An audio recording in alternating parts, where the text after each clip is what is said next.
Bos días. Empezamos.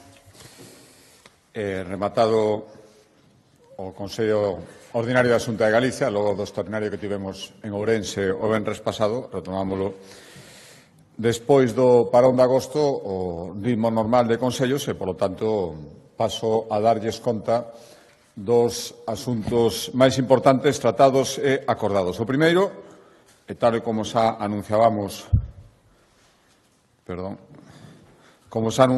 no Consello do venres, logo dese Consello para aprobar as axudas, lóxicamente, e con independencia das que se anuncien xa non só na comparecencia do vindeiro martes no Parlamento, senón a partir de agora en sucesivos consellos, en sucesivos actos de goberno, según se vayan adoptando, digo, dende o principio, compría empezar a tomar acordos, actuacións, avaliar informes, sobre todo as actuacións máis urxentes que haxa que facer. E, sen ninguna dúbida, agora mesmo, onte se daban por extinguidos todos os incendios que hubo en Galicia durante este mes de agosto, agora compre tomar medidas para evitar as súas posibles consecuencias máis inmediatas. Unha delas, sen ninguna dúbida, ten que ver coas posibles escorrentías e coas medidas para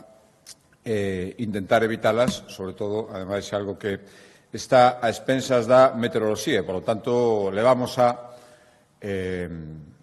tempo traballando, porque xa había incendios que estaban extinguidos, para evitar que as cinzas dos incendios forestais cheguen aos ríos. Lóxicamente, como saben, Galicia está dividida en diferentes confederacións hidrográficas. Estamos falando non en actuacións dos montes, agora mesmo estamos xa traballando nalgúns deles e faremos un plan integral. Para eso era para o que solicitábamos estes días pasados e agardamos que chegue tamén a axuda do Exército, ademais dos propios medios da Xunta, para traballar neses montes nunha extensión moi importante, vai facer falta, pero tamén hai que traballar na parte final, nas franxas que están ao lado dos ríos, para evitar, como decía, que as cinzas cheguen ali. E, polo tanto, na conca que é competencia da Xunta de Galicia, que a conca hidrográfica de Galicia Norte, aí é onde podemos actuar directamente, o estamos facendo. No informe que avaliamos neste Consello da Xunta de Galicia, por exemplo, veíamos como en Ponteceso xa se instalou un entramado de biomasa a base de polas e troncos de máis de 400 metros de longo nas marxes do rego de Bouzas para anticiparse ás escorrentías. Tamén o fixemos en Lousame, construíronse cordóns de vegetación de 50 centímetros de alto nas zonas con máis pendente do monte para evitar arrastres de cinzas ao río Tállara, e estamos instalando 375 metros de cordóns de madeira e albarradas na contorna do río Chanca, o seu paso por Santo Eulalia do Sil en Meaño. E empezaremos inmediatamente a poñer este tipo de medidas en puntos de Vilaboa ou Agolada, todo pertencente, decía, a Conca Galicia Costa, decía antes Galicia Norte. Isto agora, logo dos incendios, é certo que levamos estes traballos fanse con habitualidade durante todo o ano, en retirada de biomasa morta ao carón dos cauces dos ríos para reducir o risco de incendios forestais, podas ou rozas de ata o 30% da vegetación das marxes dos ríos, e, polo tanto, seguiremoslo facendo de xeito urxente onde sexa necesario, logo dos incendios que poidan producir escorrentías nas augas que son competencia da conca que está baixo a responsabilidade da Xunta de Galicia, e ofrecendo, por suposto, a nosa colaboración nas outras concas. A Confederación Hidrográfica do Miño-Sil púxose en contacto coa Xunta de Galicia para solicitar unha reunión de coordinación. Por suposto, pusémonos inmediatamente a disposición e terémola en canto que a convocante da Confederación Hidrográfica do Miño para intercambiar experiencias, coordinarnos con traballos no monte para evitar tamén as escorrentías nas augas que sexan competencia desta conca. E respecto á conca hidrográfica do Duero, que é donde a que atinse as zonas da comarca de Monterrei e Verín, hai que dicir que neste momento aínda ninguén se puso en contacto con nós, traballaremos na parte do monte e agardamos canto antes que o poidamos facer tamén en coordinación, igual que coa Confederación Hidrográfica do Miño, na conca hidrográfica do Douro, do Duero. Isto respecto a materias que teñen que ver cos incendios forestais. Mañán, como saben, temos unha reunión cos alcaldes das zonas máis afectadas, onde son o seto na delimitación xeográfica que fixemos ao redor de 50 concellos, alcaldes e alcaldesas, para na convocatoria das axudas, que poderán ser ali hai damnificados que poden beneficiarse das axudas, que onde hoxe xa se poden solicitar, e teremos unha reunión, isto queremos facer en colaboración, en coordinación cos alcaldes e alcaldesas, e, polo tanto, teremos unha reunión onde falaremos de todo isto, de como podemos axilizar todo o proceso de otorgamento das axudas e apuntaremos a algunha cousa respecto das medidas que, en colaboración dos concellos, queremos adoptar tamén en materia de prevención de aquí en adiante, para intensificar a prevención que xa se viña facendo antes. E cambiando de asuntos, entrando en asuntos ordinarios, a proposta da Consellería de Cultura, seguimos pechando convenios, axudas, para continuar con ese apoio á difusión e ao fomento do estudio de galego noutros territorios fora de Galicia a través das universidades. Hoxe acordamos destinar 220.000 euros para fomentar o estudio galego nas universidades de Alacante, Salamanca, Berlín e a Universidade do Miño en Portugal. Isto é unha axuda, un convenio durante 4 anos, xa levamos máis de 20 anos colaborando con estas 4 universidades que son das máis activas agora de axudarnos á difusión da lingua e da cultura galega, e estas achegas van permitir impartir clases de galego, organizar actividades para dar a coñecer a nosa cultura e contar con lectores nativos de galego nas súas aulas. A proposta da Consellería de Cambio de Acordo, a Consellería de Facenda, coa intención de seguir simplificando os trámites, evitando aos contribuíntes desplazamentos procesos que non teñan por que facer ou poden ser máis sinxelos, hoxe damos un paso máis para seguir ampliando as posibilidades en canto aos sistemas de pago das autoliquidacións que os contribuíntes fan respecto da Axencia Tributaria de Galicia, a Triga. Recordar que xa se pode, dende ano 2020, pagar os impostos mediante domiciliación bancaria, xa son máis de 66.000 pagos os feitos a través desta posibilidade bancaria dende o ano 2020. Tamén existe, dende o ano 2022, a posibilidade de facer pagos online con tarxeta de crédito, xa van máis de medio millón de operacións, con tarxeta pero de xeito presencial nas delegacións da Triga, 41.000 operacións dende o ano 2022, mediante xiro postal, 6.300 operacións nas oficinas de correos, por Bizum, dende o ano 2023, é a fórmula máis demandada cando son pagos de pouca cuantía, xa van máis de 145.000 operacións, e por transferencia bancaria, dende hai máis dun ano, dende hai pouco máis dun ano, se pode facer e van ao redor de 200 operacións. Hoxe damos un paso máis e aprobamos un sistema que permite domiciliar pagos de impostos en entidades bancarias que non estean, en principio, identificadas como colaboradoras permanentes da Axencia Tributaria de Galicia. É dicir, por poñer un exemplo, pois unha persoa, un galego que este en Suiza, un emigrante que este en Suiza, e que teña que pagar un imposto en Galicia, pode domicilialo no seu banco habitual, aínda que non teña unha relación permanente coa Triga. Esta posibilidade esténdese ás entidades bancarias de ata 36 países. Todos os da Unión Europea e outros países como Suiza, Mónaco, Islandia ou o Reino Unido.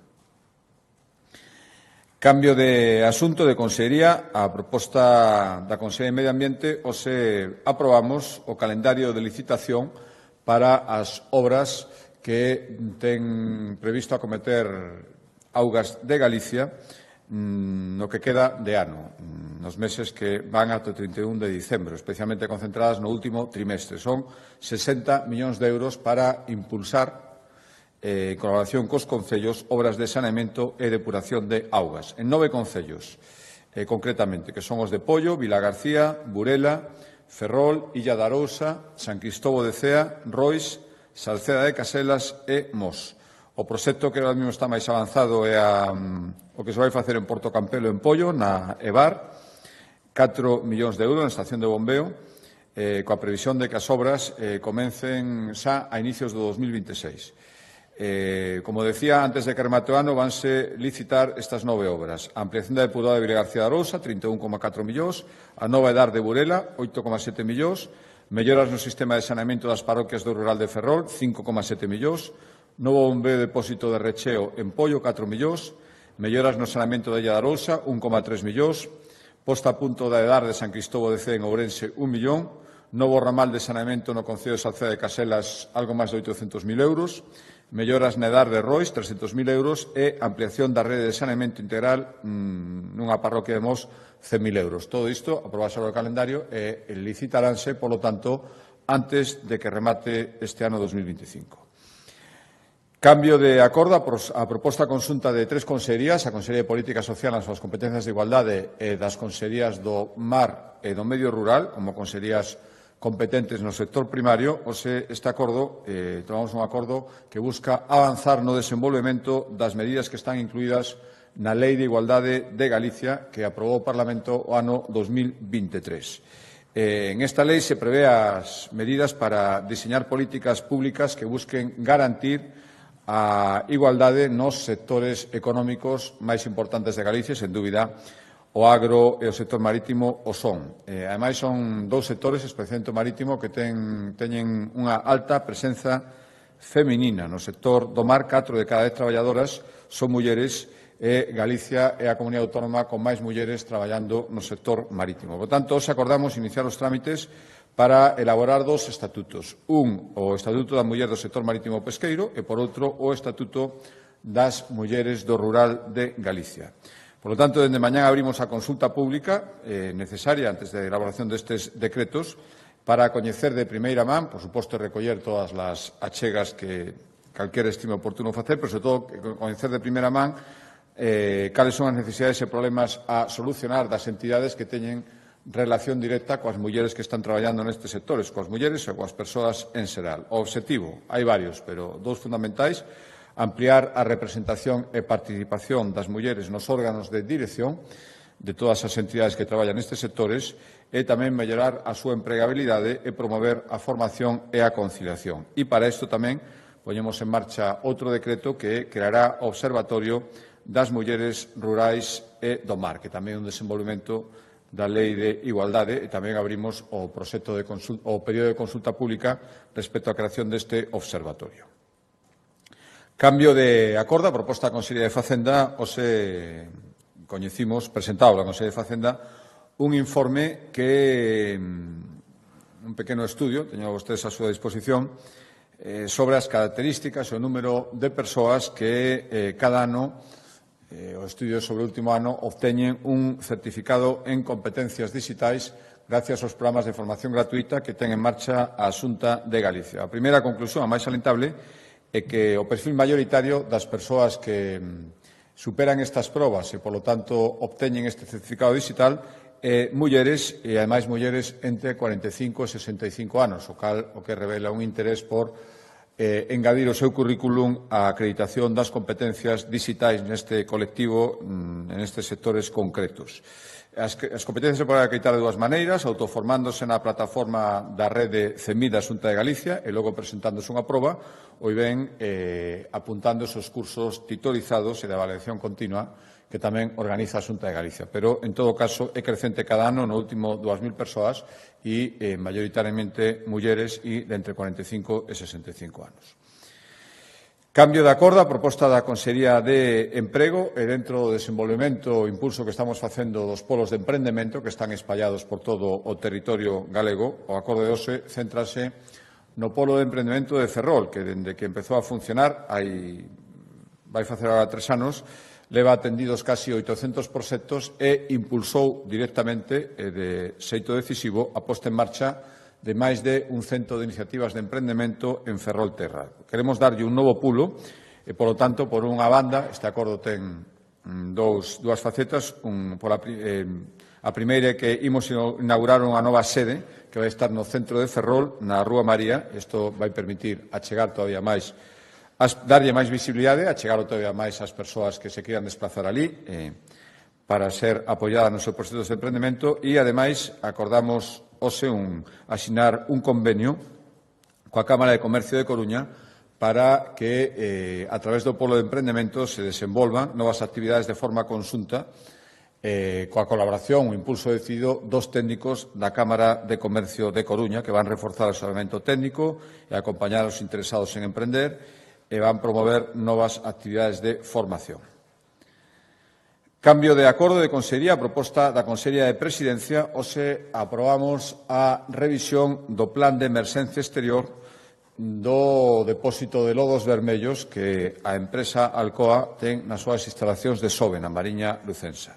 Xa digo, unha revisión e, polo tanto, o que facemos é actualizar este plan tendo en conta as novas clasificacións de residuos que existen e o crecemento do depósito dende a cota 100 ata a cota 104 sobre o nivel do mar. De 100 metros a 104 metros sobre o nivel do mar vai crecer esta cote, polo tanto, o creceu esta cote, polo tanto, é necesario facer a revisión do plan de emerxencia exterior, que o que busque este plan é telo todo perfectamente disposto para que estén establecidos os criterios, as pautas de actuación en caso de un posible accidente. Por lo tanto, inclúe esta revisión a actualización das medidas de protección que ten que ter a empresa perfectamente preparadas, os recursos que hai que poñer a disposición para que ese plan de protección se poida executar en caso de emerxencia, ter perfectamente identificadas que autoridades, que organismos, que servizos teñen que intervir no caso de emerxencia e como deben coordinarse e, por último, o procedemento para informar á cidadanía se se producira unha emerxencia de que medidas teñen que adoptar e como deben de comportarse. Cambio de acordo, a proposta da Consellería de Economía, hoxe acordamos unha nova declaración de proxecto industrial estratéxico que afecta á central hidroeléctrica de bombeo que a empresa Coventina Renovables vai construir en Meirama, no concello de Cerceda. Van ser unhas instalacións cunha capacidade de 440 megavatios para a xeración de enerxía eléctrica, cun investimento de casi 450 millóns de euros, 444 millóns de euros, e unha xeración de postos de traballo directos sobre 50, indirectos sobre 250 e casi 600 durante a fase de construción. Investimento, creo que se dixen, casi 450 millóns de euros. Unha vez que estea funcionando, vai permitir reforzar o papel de Galicia como produtora de enerxías limpas, enerxías renovables, e, ademais, revitalizar a economía dunha zona moi necesitada delo despois do peche das centrais térmicas, da central térmica que estaba ubicada en Meirama, como saben. Cambio de acordo, sigo na Consellería de Economía, os autorizamos o primeiro contrato centralizado para suministrar biocombustible de pellets hacha, Astillas, a 116 centros públicos de toda Galicia, 116 centros que dependen da Xunta de Galicia.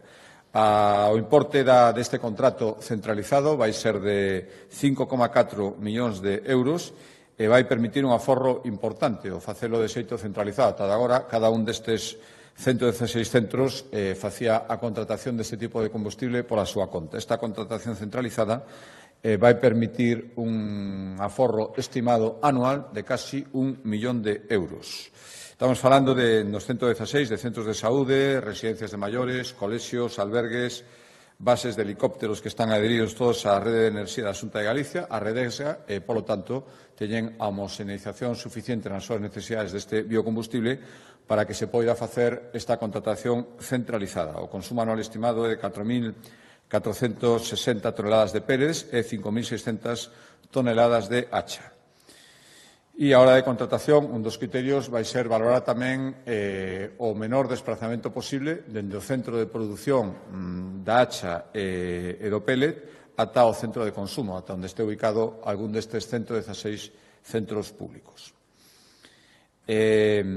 Cambio de acordo, a proposta da Consellería de Vivenda, e como é habitual en todos os consellos, seguimos tomando acordos para cumprir ese obxectivo de duplicar o parque público de vivenda en Galicia nesta legislatura. Xa están en marcha en diversas fases, algunhas xa empezaron a súa construción, outras siguen no proceso para licitación e execución en canto remate, pero xa están máis de 2.800 vivendas en proceso e, polo tanto, seguimos mantendo o compromiso de rematar a legislatura con 4.000 novas vivendas públicas. Algúnas facémolas directamente e outras en colaboración cos concellos que nos ceden as parcelas para que poidamos construir. Xa temos convenios con moitos concellos, Lugo, Teo, Lalín, A Coruña, Vilagarcía, Ames, Carballo.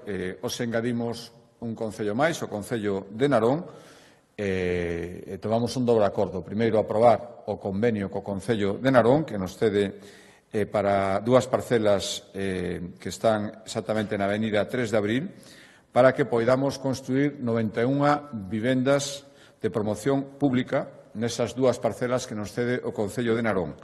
17,1 millóns de euros o custo desta construción por parte da Xunta de Galicia, e para axilizar todo o procedemento, hoxe non só aprobamos o convenio co Concello para que nos pase esas parcelas, sino que xa aprobamos a licitación da redacción do proxecto de obra para ir acurtando prazos.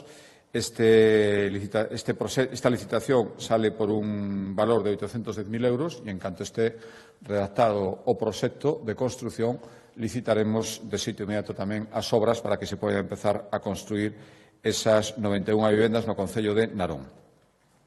Cambio de acordo de Consellería, proposta, estamos agora con a Consellería de Sanidade, e dentro dun proceso que despois foi imitado por outras comunidades autónomas, pero Galicia foi o que empezou. Estou falando da incorporación de profesionais farmacéuticos licenciados en farmacia aos centros de saúde, os centros de atención primaria. Xa hai na actualidade un centenar de farmacéuticos e farmacéuticas que están exercendo como nestes centros de saúde, facendo múltiples funcións, resolver as dúbidas respecto aos medicamentos que se recetan ou que están tomando, facer o seguimento da adherencia aos tratamentos, seguimento individualizado a cada paciente, e tamén, por suposto, facerse responsable da clasificación ou uso aceitado e a exactitude respecto dos depósitos de medicamentos que existen nos centros de saúde. A día de hoxe, máis do 70% dos servizos de atención primaria que existen en Galicia contan con este servicio.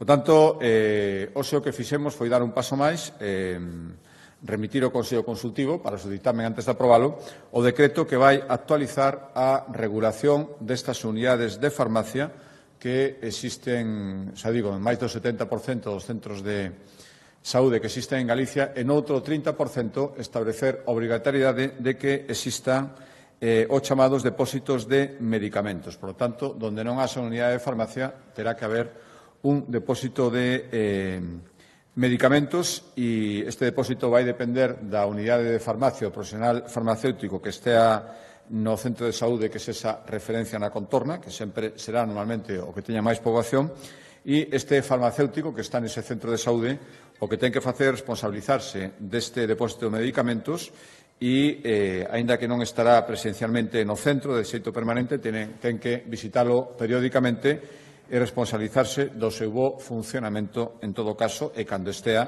presencialmente tamén atender aos pacientes que lle queiran facer consultas. Perdón un momento.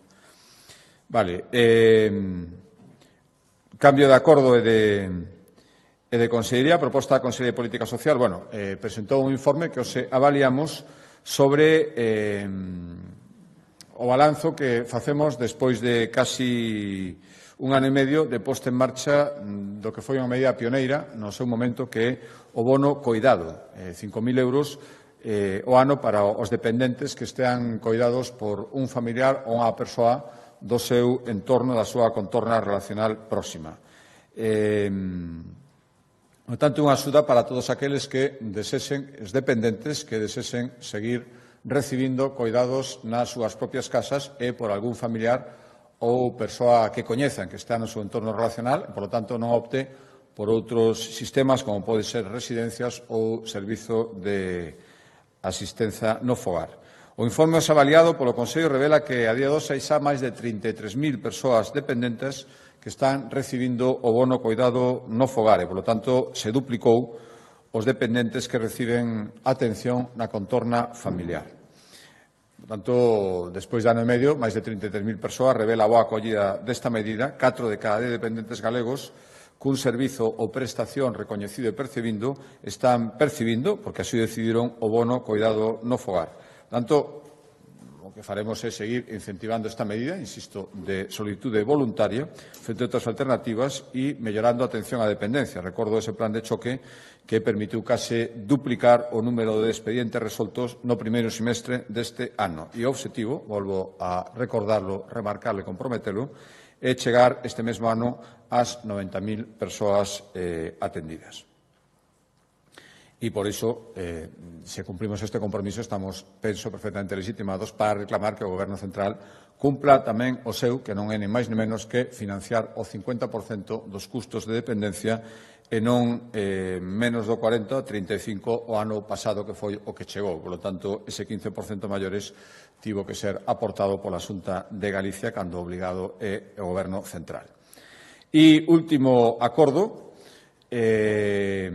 informará máis polo miúdo o conselleiro, pero ten que ver, ademais, creo que é un acordo moi acaído, en calquera momento, pero moito máis agora que estamos a piques de comenzar, agardo que con total normalidade, o curso escolar en Galicia. Vai ser o curso con maior número de profesores, de docentes, na historia da nosa comunidade, e Galicia vai seguir tendo o ratio profesor-alumnos máis baixo de España, un dos ratios máis baixos de España. Por tanto, ademais, queremos seguir, e desto vai este acordo, queremos seguir avanzando na consolidación dun modelo educativo que sexa híbrido, é dicir, que combine a presencia do papel, do libro impreso, coa presencia e utilización das novas tecnoloxías. Por tanto, Galicia, agora explicará o conselleiro, vai ser pioneira en regular por lei o uso das novas tecnoloxías nas aulas. Como imos facer? Pois a través da Lei de Educación Digital, que vai ser remitida ao Parlamento este outono, coa intención de aprobala antes de que remate o vindeiro curso, é dicir, o curso que empeza a semana que ven.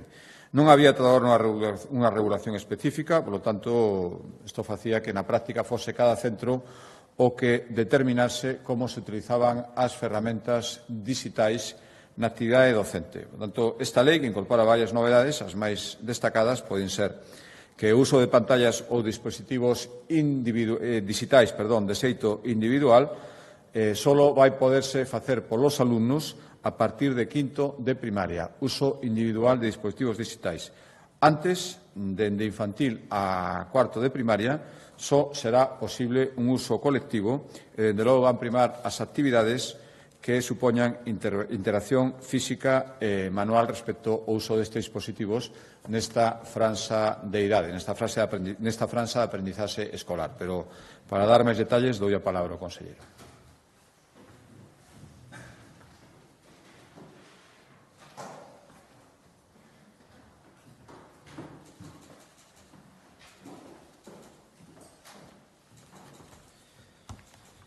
Bueno, moitas gracias, presidente.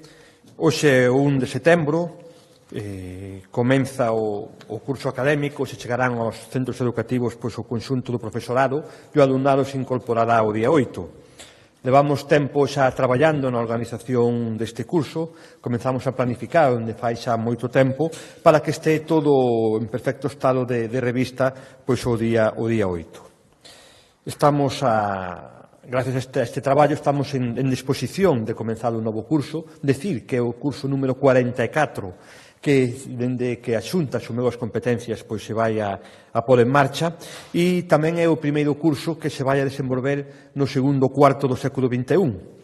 Estamos nun momento de profundos cambios, estamos nun momento no que é necesario facer frente pois, a unha serie de grandes retos, de grandes desafíos que van acordes pois, cas exixencias do noso momento. E isto nos leva, e isto é algo que fai o Goberno galego, a xestionar o presente para preparar o futuro. Temos que asentar as bases da modernización, da millora do sistema educativo a día de hoxe para que o futuro sexa máis positivo pois, para o conxunto dos galegos. Este proceso de modernización, de millora progresiva, o comenzamos o ano pasado. O ano pasado foi fundamentalmente, o curso pasado foi fundamentalmente, se centrou no ámbito da estructura, no ámbito organizativo interno, dentro dos centros educativos, e neste segundo ano damos un segundo paso que ten cunha serie de eixos estratégicos. Un destes eixos estratégicos nos cuales máis estamos traballando é o ámbito da digitalización. Pensamos que a transferir competencias digitais, fomentar as competencias digitais no alumnado é básico e fundamentalmente de cara ao futuro. Pensamos que debemos transmitir o coñecemento adaptado á idade de cada alumno, o coñecemento digital á idade de cada alumno, para que se poida desenvolver pois no futuro de un xeito seguro, de un xeito tamén crítico e competitivo. Se non somos capaces de dotar de competencias digitais os mozos e mozas de hoxe, teremos, sen dúbida, unha lacra para o futuro e se producirán desigualdades, porque en outros territorios si o están facendo, en un mundo tan globalizado como o actual, un dominio e as destrezas no ámbito digital son básicas e fundamentales. É obvio que a tecnoloxía debe estar presente no sistema educativo, igual que está no conxunto da sociedade, pero debemos facelo con, como decimos en Galicia, con certo sentidiño. Debemos ter unhas regras que permitan manter un equilibrio entre o uso digital, a introducción no mundo educativo das tecnoloxías digitais, tamén cos procesos educativos máis tradicionales e buscar un equilibrio, buscar unha racionalidade que, en definitiva, tamén é en gran parte o que nos están pedindo as familias e o que opina unha gran parte do profesorado. Galicia ten un modelo propio, un modelo, como definiu o presidente, híbrido, que compaxina pois, o aprendizaxe máis tradicional cas novas tecnoloxías que son imprescindibles tanto a nivel profesional como a nivel de relacións sociales. Obviamente non partimos de cero. En Galicia fomos tamén pioneiros en convertir os centros educativos en espacios libres do uso de móviles por parte do alumnado, tamén na posta en marcha de programas tan significativos como Edisgar, que fomos readaptando, reformulando co paso do tempo, formamos o profesorado, temos máis de 34.000 profesores acreditados e concursos de formación no ámbito das tecnoloxías digitais e queremos tamén inserir as grandes ventaxas que aporta a inteligencia artificial no ámbito da xestión organizativa interna e tamén como un complemento que axuda ao profesorado ao desenvolvemento do seu traballo. Con todo isto, queremos dar tamén agora un paso adiante, queremos ser máis ambiciosos e estamos preparando un texto legislativo, a Lei de Educación Digital, que sirva para regular con coherencia, con responsabilidade, con visión de futuro, os dereitos e os deberes dos diferentes membros da comunidade educativa en relación ao uso da tecnoloxía, sendo conscientes que estamos en un campo, o mundo tecnolóxico en constante evolución. Esta non é unha lei máis, esta é unha lei que estamos desenvolvendo de un xeito pioneiro non só en España, descoñecemos en Europa se hai exemplos similares, e o que queremos é ter, xa temos de feito, unha estrutura ben definida, prácticamente definida, en capítulos reservados ao profesorado, ao alumnado, aos centros educativos e ás familias, é dicir, que vai a poñer o foco en cada un dos membros da comunidade educativa. Esta lei ten xenerado e xenera unha enorme expectativa. De feito, en febreiro comenzamos a tramitación e foi exposta para a súa consulta pública previa. Recibimos máis de 600 achegas para a consulta pública previa. É a lei autonómica que máis achegas ten tido en este primeiro paso do procedimento da posta en marcha dunha lei. Prácticamente o dobre, máis do dobre respecto á segunda. Isto nos quere dicir que xenera unha gran inquietude ou un gran interés, mellor dito, un gran interés no conxunto da cidadanía. E moitas das propostas e das achegas plantexadas, obviamente, están sendo evaluadas para poder incorporarse ao ámbito da lei. Despois desta consulta pública previa, queremos tamén fomentar a participación e por eso vamos a poñer en marcha un calendario de reunións con diferentes especialistas, diferentes colectivos, diferentes axentes que conforman a comunidade educativa para poder tamén evaluar, analizar, contrastar diferentes puntos de vista para poder enriquecer o anteproxecto cuya idea pois é ter o texto articulado, como xa dixo o presidente, en torno ao outono, para posteriormente recalar os informes e poder ter en vigor, poder aprobada no ano 26 e que poida entrar tamén en vigor no ano 26. Hoxe evaluamos, analizamos no Consello pois o estado dos traballos, as liñas de participación e tamén avanzamos algunhas das principais medidas que se van a regular nesta lei. Unha delas é a adecuación do uso da tecnoloxía nas aulas de Galicia en función da etapa educativa e da madurez do alumnado.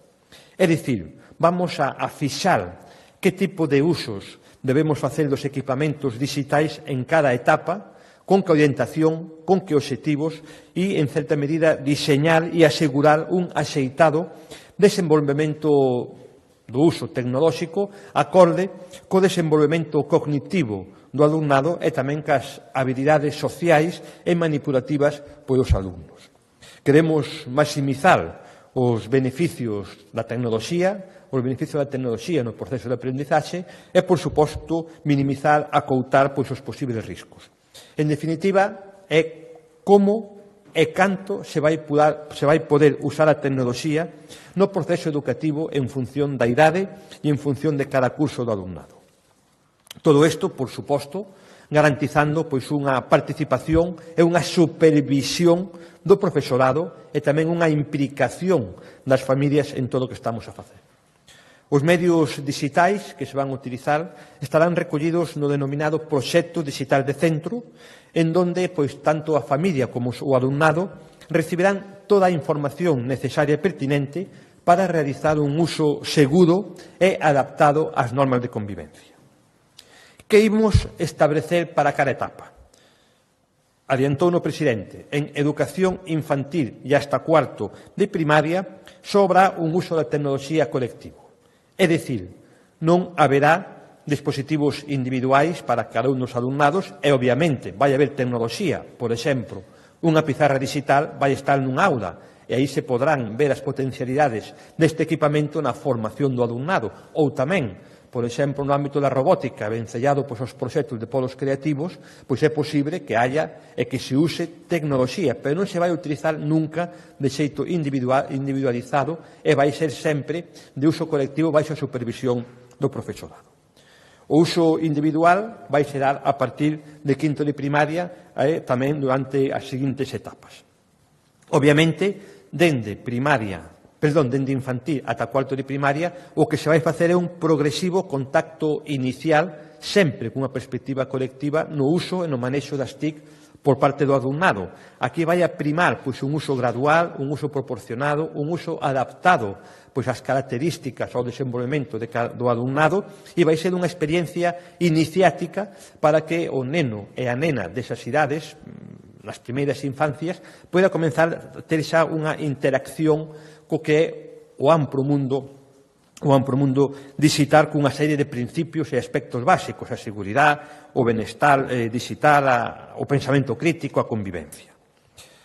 Unha vez superada esta etapa e cando o alumno ten unha maior madurez, é dicir, a partir de quinto de primaria, pasamos xa a usar dun xeito individual ou podemos xa usar de un xeito individual un mecanismo vencellado á tecnoloxía. Aquí vemos que xa é posible, as evidencias científicas así o din, que o alumno e a alumna teñan unha maior capacidade de comprender o que están facendo e poidan utilizar, neste caso, os dispositivos tecnolóxicos para xestionar, acceder á información. O profesorado tamén o vai a poder usar para diseñar metodoloxías didácticas adaptadas e axeitadas tamén a estas idades. Se podrá tamén fomentar a atención á diversidade. En definitiva, se comenzará tamén xa neste momento ao uso dos dispositivos dun xeito individual, que coincide, en este caso, con quinto de primaria, que coincide neste caso no momento a partir do cual os centros dun xeito voluntario van a poder adaptarse ou solicitar, neste caso, o programa EDISGAL. En todo este momento é básico e fundamental a colaboración directa e estreita das familias. De nada sirve que no centro educativo nos lle digamos aos alumnos que o profesorado lle diga ao alumnado como debe usarse un dispositivo tecnolóxico se no ámbito da familia non se fai. De nada sirve que se diga cales son as potencialidades, cales son os riscos, o que se pode e o que non se pode, o que se debe e o que non se debe facer nos centros educativos se non hai despois tamén unha corresponsabilidade das familias no uso dos dispositivos digitais. E por eso vai ser moi importante a posta en marcha de sesións específicas de información, de titoría, que neste caso se lle impartirán ou se lle plantexarán ás familias para que poidan tamén participar dun xeito corresponsable nun uso adecuado, nun uso formativo adecuado do alumnado. Xa posteriormente, na ESO, en secundaria, o emprego das tecnoloxías se vai centrar en, primeiro, trasladar competencias digitais básicas ao alumnado e, segundo, tamén plantexar unha reflexión ética, unha reflexión crítica sobre o uso, o bo uso, neste caso, dos dispositivos electrónicos, por suposto, para ter un uso autónomo, un uso responsable, un uso consciente das tecnoloxías digitais e como se deben utilizar estas mesmas para favorecer o aprendizaxe, a convivencia, a relación e minimizar, por suposto, os riscos asociados. Neste caso tamén haberá unha participación activa, se buscará unha participación activa das familias e de un vencellamento directo entre os centros educativos e as familias para que no caso de que en algún momento se detecte algún risco, algunha alarma de algún alumno, de calquer tipo, de unha problemática de ciberacoso ou calquer outra problemática, un uso indebido, en definitiva, pois se lle traslade de xeito inmediato ás familias. Todo isto que foi evaluado e foi analizado, obviamente vai entrar en vigor unha vez este aprobada a lei, é dicir, vai entrar en vigor no próximo ano. Agora toca seguir con este proceso de participación, de escoitar a todos os axentes que teñen algo que dicir nun mundo que ten moitísimas ramificacións para poder diseñar o mellor texto posible e poder ter, como xa digo, unha norma que é pioneira, tera o máis adecuado a maior parte dos aportes da sociedade. En definitiva, seguimos dando pasos na consolidación dun modelo propio, dun modelo de ensino que busca garantir a mellor formación do profesorado e que quere ser, basicamente, o que quere ser é útil, que sea útil a Galicia, sendo útil primeiro aos alumnos e as alumnas e, por extensión, aquelas persoas que no futuro se van formar, xa se están formando no eido digital. A partir de agora, como xa dixen, temos un novo paso no proceso participativo, queremos recabar máis achegas, queremos buscar e dar solucións en este ámbito, dar tamén oportunidades ao alumnado e, sobre todo, preparar os mozos e mozas de hoxe, que van ser os galegos e as galegas de mañá, para que se poidan desenvolver no futuro nun marco de cada vez, creo que é coñecido por todos, cada vez máis digital e que, obviamente, como administración, temos a responsabilidade de fornecer de coñecementos, de competencias, no bo uso da tecnoloxía ao conxunto do noso alumnado. Por a miña parte, nada máis, se hai algún tipo de pregunta, gustosamente lle responderei.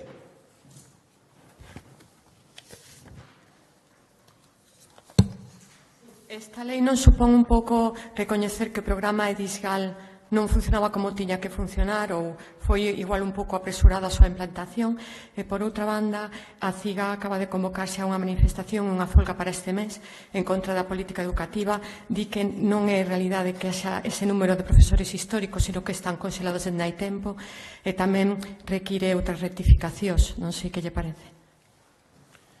Bueno, respecto á primeira pregunta, para nada é unha rectificación. O programa EDISGAL, o temos dito en moitísimas ocasións, é un programa máis dentro dun ámbito de uso da tecnoloxía nas aulas moito máis amplo. O que fai o programa EDISGAL é evolucionar, e de feito evolucionou. Leva máis de 10 anos, leva máis dunha década, dando un moi bo servicio ao alumnado e posibilitando unha traslación das competencias digitais e adaptar o proceso de aprendizaxe ás novas tendencias actuales. O que se fixo en seu momento é unha evolución, para nada é unha rectificación, senón unha evolución, por certo, plantexada en moitas ocasións por as familias e tamén por parte do profesorado. E respecto á segunda, bueno, o que plantexa a CIGA vai na liña do que é habitual, non?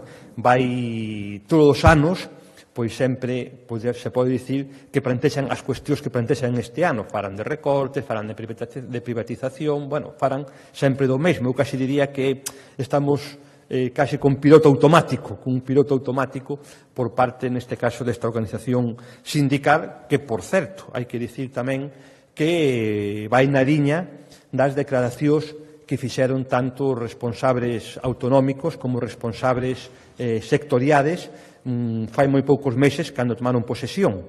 É dicir, non plantexar ningún tipo de acordo e é algo pois que realmente nos gustaría que non fora así, que non fose así.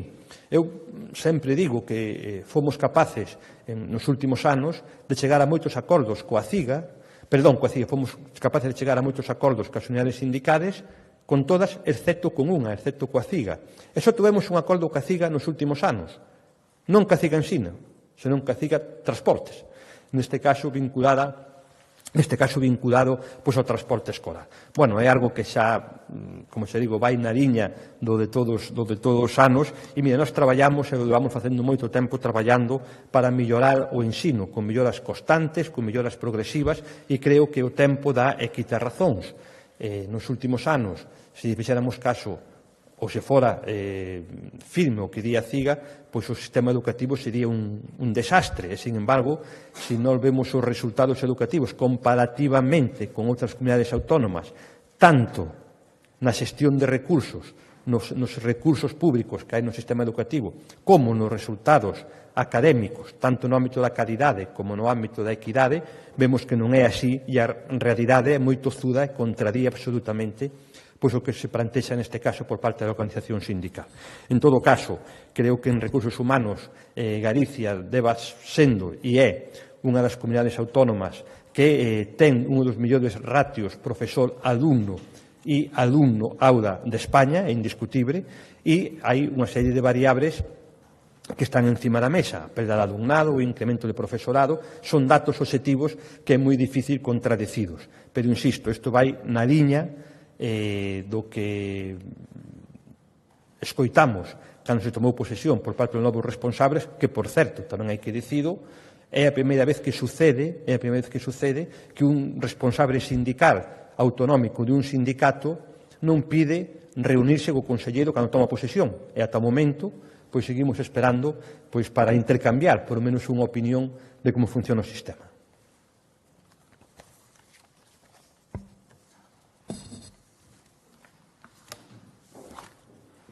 Moi ben, moitas gracias.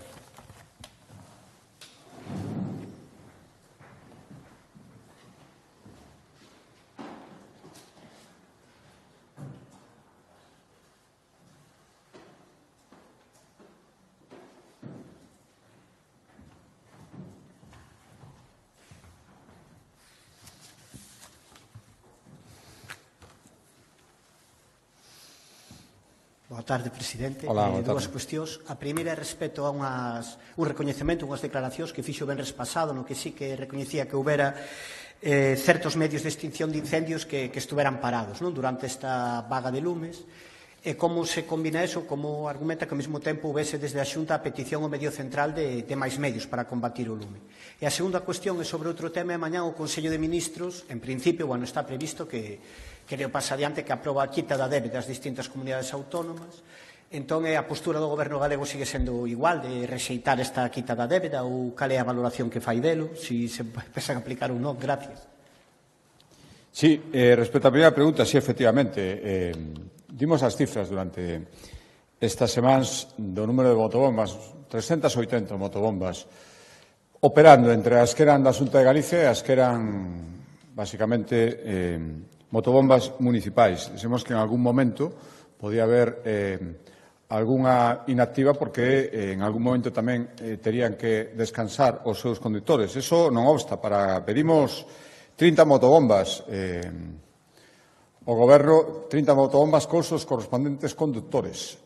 Non mandaron nin a primeira e, polo tanto, tampouco veu nin o primeiro conductor. Por lo tanto, máis aladas que se viñan na Unidade Militar de Emergencias. Por lo tanto, creo que se entende perfectamente que se hubiera atendido esa solicitude, especialmente respecto dos conductores, pois houberan axudado, bueno, pois non axudamos, igual que noutras cousas así, nesto non botaron a man. Respecto á segunda pregunta, bueno, veremos, si se anuncia a condenación. A nosa postura non cambiou dende o principio e cada vez me reafirmo máis. Si, como dixo o secretario xeral do Partido Socialista en Galicia, a condenación vai supoñer que a Galicia se lle transfiran 4.000 millóns de euros, que é no que está cifrada a cantidade que se nos condonaría, é dicir, imos ter 4.000 millóns de euros para gastar, perfecto. Pero todos sabemos que isto non é así. Polo tanto, sigue sendo un negocio ruinoso para Galicia, por dúas razóns. Primeiro, porque Galicia, que ten unha débeda perfectamente contida, vou repetir algo, o sinto, que vostedes a coñecen, porque me escoitaron decir moitas veces, ten unha débeda perfectamente contida, podemos asumir o pago dos nosos intereses, imos ter que asumir mutualizada, porque esa débeda non desaparece, como españois que tamén somos, unha parte moi importante da débeda doutras comunidades autónomas que non son capaces de pagala e, polo tanto, non la transfiren. Isto engadido a que a segunda parte vai ser, moito me temo, primeiro, condonación da débeda e segundo, cupo catalán. Por lo tanto, vai ser a comunidade autónoma, a Cataluña, que máis deuda mutualice, por lo tanto, asumamos o resto dos españois e, por lo tanto, tamén os galegos, e co sistema de cupo, probablemente, unha das condicións será que, a partir dese momento, o financiamento xa lle corresponde ao sistema ordinario e, por lo tanto, nos traspasa unha cantidade moi importante de débeda que logo ni sequera terán que pagar. E decía que hai máis efectos nocivos, entre outros, e cada vez o ves máis claro, que esta proposta de condonación o Goberno considera que queda totalmente exonerado de falar de financiamento autonómico. E no financiamento autonómico, teño dito moitas veces, Galicia reclama non menos de 500 millóns de euros nesa mesa a que nos deberían sentar e nunca nos sentan ni nos chaman. E, polo tanto, podemos asumir perfectamente o pago dos nosos intereses, a non ser que sexan 4.000 millóns de euros para gastar, en servicios que necesitamos. Como non é así, polo menos o que hai que facer é falar de financiamento e as cantidades que estamos pedindo son moito maiores. Moi boas, presidente. Agora, bueno, que se conseguiron extinguir todos os lumes e toca poñerse a traballar nos traballos de recuperación, valga a redundancia, tense pensado desde o Executivo Autonómico si estes traballos de recuperación e quizáis a prevención ou a extinción van a supoñer algún tipo de cambio nas partidas presupuestarias e se o tedes se hai previsión de cal vai ser a partida para estes traballos que tocan agora? Bueno, eso é todo o que mañán decía que imos ter unha reunión con alrededor de 50 alcaldes e alcaldesas. O objetivo é falar das axudas, pero podemos empezar a falar, por lo menos a apuntar algunhas cosas que teñen que ver coa prevención e, por suposto, que isto pode supoñer, non podo cuantificalas agora mesmo. Estamos, primeiro, onte, recordáis algo que xa saben, onte demos por extinguidos todos os incendios, por lo tanto, ata onte había incendios e todavía estamos nunha tempada de alto risco de lumes. Por lo tanto, non esquezamos isto. Para falar dos cambios ou das modificacións ou dos aumentos das intensidades das actividades de prevención, tocará a partir de agora, empezaremos, remítome tamén a comparecencia do vindeiro martes, pero por que non? Poden implicar, dende logo, o cambio de partidas. Os recursos son os que son. Outra cousa é que podamos reordenalos e intensificar algunhas cousas a cambio de, mellor, baixar intensidade noutras que non teñen nada que ver cos lumes, para adicalas agora mesmo a todo o que ten que ver con prevención e extinción de lumes. Pido un pouco de tempo, están os técnicos da Xunta traballando en todas estas propostas e, por suposto, vostedes as coñecerán. Bos días, presidente. Quería preguntarlle polos datos da Axencia Galega de Industria Forestal sobre as superficies queimadas. Non sei se nos pode adiantar alguna conclusión que sacan deles a vista deses números. Gracias. Bueno, primeiro que a realidade é a que é, a salvo de algún asuste, as grandes cifras son isas.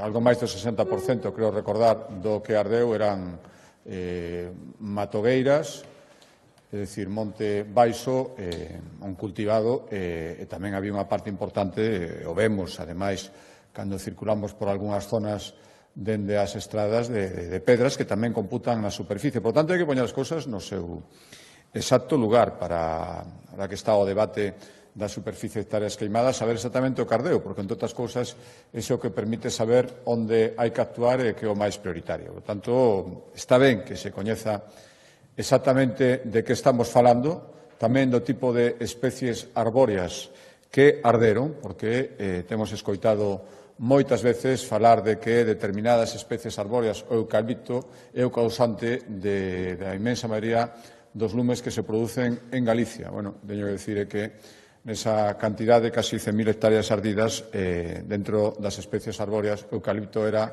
o 0,2%. Por tanto, primeiro, saber isto para comprender moi ben a que nos estamos enfrentando e, a partir de aí, tamén encarar as medidas de prevención ás que antes me refería. Eu creo que, igual que está ben o debate sobre canto ardeu, vou saber tamén o que ardeu. Tamén na parte de pastizais, na parte de terreos cultivados, tamén aí, lóxicamente, centraremos, estamos facendo xa dende hoxe, a urxencia e a necesidade de dar axudas canto antes. Boa tarde. Sobre algunhas das palabras de onte de Alberto Núñez Feijóo, el dixo, por exemplo, que se é presidente asumirá o mando se cree que unha comunidade non ten a capacidade fronte a unha catástrofe. Quero lle preguntar se vostede está de acordo con este tipo de planteamento e tamén que respondería se Pedro Sánchez, o presidente actual do Goberno, fixera isto na crise de incendios deste pasado agosto. Ademais, Pedro Sánchez acaba de propoñer a creación dunha Axencia Estatal de Protección Civil para catástrofes climáticas, di que para mellorar a coordinación. Quero lle preguntar que opina vostede, se estaría de acordo. Sí, un momentiño. No, é que, respecto á primeira pregunta, o primeiro que, se pensara que non había capacidade na comunidade autónoma, dada a dimensión, as características da emerxencia, o primeiro, o meu deber, o primeiro que pediría a asunción da coordinación por parte do Estado sería eu. A segunda, como é o meu deber, e tamén o deber do presidente do Goberno, sería, se pensa que é así, asumila directamente, que podería telo feito. Eu quero recordar que xa pedimos unha situación 3 con respecto do apagón, por aquilo a que nos estamos enfrentando, descoñecido, sin as capacidades para poder asumir esa dirección desa emerxencia máis alá do que ten que ver cos medios e, ao mesmo tempo, eu quero recordar, supoño que o negarán, de feito o negaron, e que nin se acordan do que dixeron, que preguntado a algún ministro do Goberno sobre por que non asumiran, decían que porque consideraban que a actuación das comunidades autónomas estaba sendo axeitada. Por lo tanto, se eu considero que é necesario, sería o primeiro en pedilo como é o meu deber. E se o Goberno Central considera que é necesario, insisto, máis alá da aportación de medios que se poden facer en situación 2 sin ningún problema, así foi recoñecido polo Goberno, supoño que se o presidente do Goberno considera que tiña que facelo, o seu deber era asumila. Respecto da comparecencia, a verdade non a puden ver, como saben, coincidiu con a celebración do Consello da Xunta de Galicia, pero, bueno, polo que vou vendo, estaba vendo agora, lendo moi por encima os teletipos, me dá a impresión de que medidas concretas moi pouco e financiamento cero. Por lo tanto, se imos facer algo conxunto, haberá que falar cos cartos en riba da mesa o que hai que facer, cales son as medidas concretas que se van a adoptar e cales son a intervención do Estado das comunidades autónomas. Hai fondos europeos, Galicia ten reclamado, foi o seto dun acordo do Consello da Xunta de Galicia, que expuse nesta rolda de prensa, sobre posibilidades de utilización deses fondos europeos para loitar contra o cambio climático. Pedimos ya ao Goberno Central, xa debe ir un par de meses, e non obtivemos absolutamente ninguna resposta. Por lo tanto, se isto vai en serio, podemos falar. Se é unha fuxida hacia adiante, unha declaración programática sin máis, pois entón supoño que traerá, non sei se moitas expectativas, pero sí bastantes frustracións. Eu digo ao presidente do Goberno o mismo que lle dixen cando estuvo en Ourense. Por suposto que podemos falar de todo isto. Por suposto que hai que ver a incidencia do clima nos lumes que se están producindo nos últimos anos. Pero creo que, igual que hai 3 semanas, o urxente, o concreto, o que tiña que centrar a atención hai 3 semanas, insisto, mediados de agosto, era en poñer a disposición canto antes os medios e non con cuentagotas, agora mesmo creo que neste momento, insisto, estando totalmente aberto a falar de todo o que implique este pacto, creo que no momento actual o que hai que facer é falar de axudas. Agora mesmo estou falando, 1 de setembro, as xuntas xa ten abertas a posibilidades, esta mañán estaránse solicitando axudas. Do Goberno Central, a parte de cantidades ínfimas, non sabemos outra cousa que ahora os ministerios teñen que ver como fan para en algún momento convocar axudas que son necesarias xa, agora, neste momento. Por lo tanto, eu pido que a día de hoxe, 1 de setembro, cos lumes recén extinguidos, o Goberno Central se centre niso. No outro tamén, pero urxente agora mesmo é isto, que non pode ser falar de todo isto, que o presidente comparezca e que non saibamos nada, nin das cantidades, salvo as que coñecemos, que son claramente insuficientes, nin do momento en que se van a convocar as órdenes. Eu quero dar un voto de confianza, sinceramente. Podía decir o que xa dixo esta mañá algún dos partidos que apoian o goberno, politiqueo barato, me parece que charou unha cousa así. Eu quero dar un voto de confianza todavía, reafirmando tamén todo o que acabo de decir. Presidente, queríalle preguntar se unha vez extinguidos os grandes incendios se hai desde a Xunta un cómputo oficial de hectáreas arrasadas, se xa o teñen.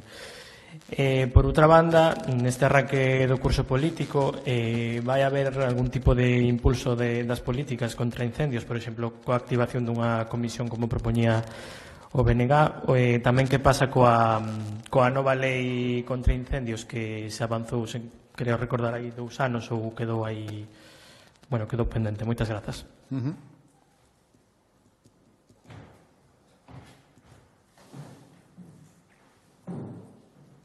Sí, bueno, eu teño dito estes días, hai cifras, unha cifra que xa se está manexando o cómputo definitivo, por suposto que o teremos, e xa sei que hai diferencias entre o que as medicións que arrosa Copérnicus coas que se están suministrando da Xunta de Galicia. Volvo a decir o que decía o Benres, con independencia de algún asuste que haxa que facer, creo que é importante, o que acabamos de falar antes tamén, saber o que ardeu dentro do perímetro dos lumes e tamén saber que hai zonas dentro do perímetro dos lumes que non ardeu e que son computadas nun sistema que computa de perímetros. Por lo tanto, intentaremos facer o maior asuste posible. Non teño ningunha intención de ocultar a máis mínima hectárea. Sei que hubo incendios con moitísimas hectáreas e, por lo tanto, creo que a transparencia tamén implica ser exacto en todo iso. Pero, cando falamos de hectáreas, e mo teñen escoitado moitas veces estes días, creo que nunca hai que esquecer que, frente ao número de hectáreas queimadas, que é un dato importante, e nun que bo que sexa moito, hai que saber que tipo de hectáreas e, sobre todo, saber que, en moitos momentos, os medios de extinción estaban protexendo as zonas poboadas, as zonas con máis valor económico, por suposto, as vidas das persoas ameazadas, antes que intentar que se queimaran máis hectáreas onde non existían estes perigos. Creo que isto é importante. Respecto aos pasos que imos dar a partir de agora, bueno, estamos a 1 de setembro, os incendios extinguidos onte. Claro, hoxe xa traíamos, aprobamos as axudas ao Benres, hoxe xa viña unha medida na conca hidrográfica que é competencia nosa para evitar o vertido de cinzas, as escorrentías, e iremos avanzando todas as propostas durante as vindeiras semanas. Hai unha comparecencia a petición propia o martes que ven. A petición de comisión, xa sabemos o que di o Bloque respecto ás comisións, incluso as que se celebran a súa petición. Nunca lle valen, sempre son comisións deturpadas, o decir o meu convencemento, de que a petición desta comisión, dentro da sensación de improvisación que teño respecto a todo o que están facendo nas declaracións que din sobre a crisis incendiaria, pois a petición de comisión é frente a non esperarse que eu fora a comparecer a petición propia. Por lo tanto, por iso saliron con iso. Se o que queren é transparencia e debate, eu tendo a man completamente. Se o que queren é facer o de sempre. E, como víamos este fin de semana, criticar por insuficientes axudas de 140.000 euros por vivenda e non decir absolutamente nada. A única crítica ao Goberno Central respecto a aportación de medios, respecto a cantidades de 15.000 euros por vivenda, foi decir, e estou absolutamente de acordo, que Ourense é Ourense, non Orense. Pero isto que é esa última crítica é moi indicativo de a que xoga o principal partido de oposición en Galicia no tema dos lumes. Presidente, aínda que non haxa cifra pechada oficial de hectáreas queimadas, si semella que serán máis que na vaga de 2006, daquela o PP pedía o cesamento do conselleiro do Medio Rural, non sei se valorou ou valora cesar a conselleira. Si valorou, perdón?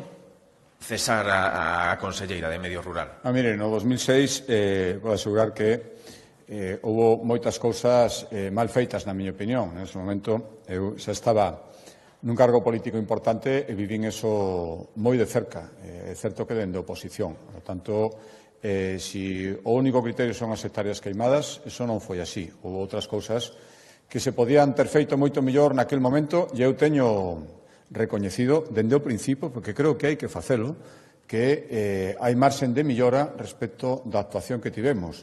Non vou dicir que todo se fixo de xeito impecable, ni moitísimo menos. Nunha situación tan complicada como a que vivimos, non todo se pudo facer ben. Agora, que se intentou facer o mellor posible, por suposto, e que a actuación da conselleira, e eu vivín con ela moitas horas, moitos días, a pé de lume, no centro de coordinación, en moitas situacións, creo que a actuación da conselleira foi a axeitada en liñas xerais. Moi ben, moitas gracias.